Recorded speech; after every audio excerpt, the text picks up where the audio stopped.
అబ్బో ఇక్కడ కేజీ చీరలు కొంటే అర కేజీ చీరలు ఫ్రీ అంట. మంగళ్య షాపింగ్ మాల్, కేజీల్లో సేల్, టన్నుల్లో ఆనందం.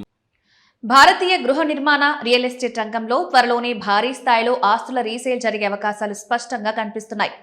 అయితే ఈ రీసేల్ డెవలపర్ల నుండి కాకుండా భారతదేశంలో తమకున్న ఆస్తులను అమ్మి సొమ్ము చేసుకోవాలనుకుంటున్న ప్రవాస భారతీయుల నుండి రానుంది.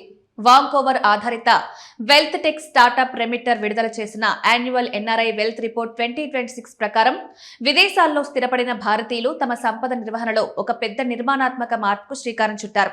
2010 నుండి 19 మధ్య కాలంలో కొనుగోలు చేసిన ఆస్తులు ఇప్పుడు ద్రవ్యత దశలోకి ప్రవేశించడమే దీనికి ప్రధాన కారణం. ఈ సర్వేలో పాల్గొన్న ఎన్ఆర్ఐ ఆస్తి యజమానులలో దాదాపు 46.4% మంది తమ ఆస్తులను తక్షణమే విక్రయించాలని భావిస్తుండగా మరో 26.2% మంది రాబోయే 6 నెలల వ్యవధిలో నిష్క్రమించాలని యోచిస్తున్నారు. చారిత్రాత్మకంగా భారతీయ ఆస్తులను పదవీ విరమణ ప్రణాళికగా, వృద్ధాప్యంలో ఉన్న తల్లిదండ్రుల నివాసంగా, స్వదేశంతో భావోద్వేగ బంధంగా పరిగణించిన ప్రవాసులు ఇప్పుడు వాటిని కేవలం ఆర్థిక ఆస్తులుగానే చూస్తున్నారు.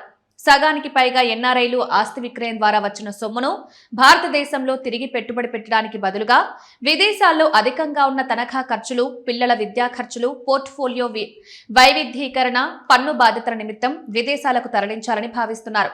పునఃవిక్రయ మార్కెట్లోకి వస్తున్న ఆస్తుల్లో నివాస గృహాలే అత్యధికంగా ఉన్నాయి.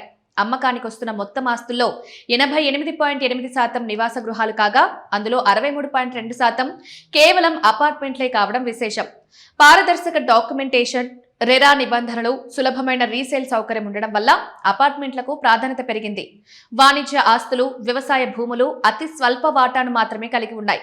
ఇక ప్రాంతాల వారీగా పరిశీలిస్తే ఈ నిష్క్రమణల ధోరణిలో మహారాష్ట్ర 26.8%తో అగ్రస్థానంలో ఉండగా తర్వాత స్థానాల్లో ఢిల్లీ, ఎన్సీఆర్, కేరళ, గుజరాత్, కర్ణాటక ఉన్నాయి. గత దశాబ్దంలో ఈ ప్రాంతంలో ఆస్తుల విలువ గణనీయంగా పెరగడంతో లాభాలను స్వీకరించేందుకు ఎన్ఆర్ఐలు ఆసక్తి చూపుతున్నారు.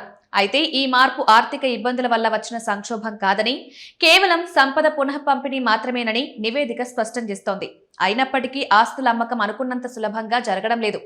విక్రయదారుల్లో 81.4% మందికి ఇంకా సరైన కొనుగోలుదారులు దొరకలేదు. విదేశాల్లో ఉంటూ రిమోట్ గా డాక్యుమెంటేషన్ నిర్వహించడం ఇబ్బందిగా మారడంతో పాటు టైర్ 1, టైర్ 2 నగరాల్లో యజమానుల ఊహాజనిత అంచనాలకు, నిపుణుల వాస్తవ విలువ నిర్ధారణకు మధ్య స్పష్టమైన వ్యత్యాసం ఉండడం దీనికి ప్రధాన కారణం. రెమిటర్ సీఈఓ సాను నాయర్ తెలిపిన వివరాల ప్రకారం ప్రపంచవ్యాప్తంగా సుమారు 18.5 మిలియన్ల భారతీయ వలసదారులున్నారు.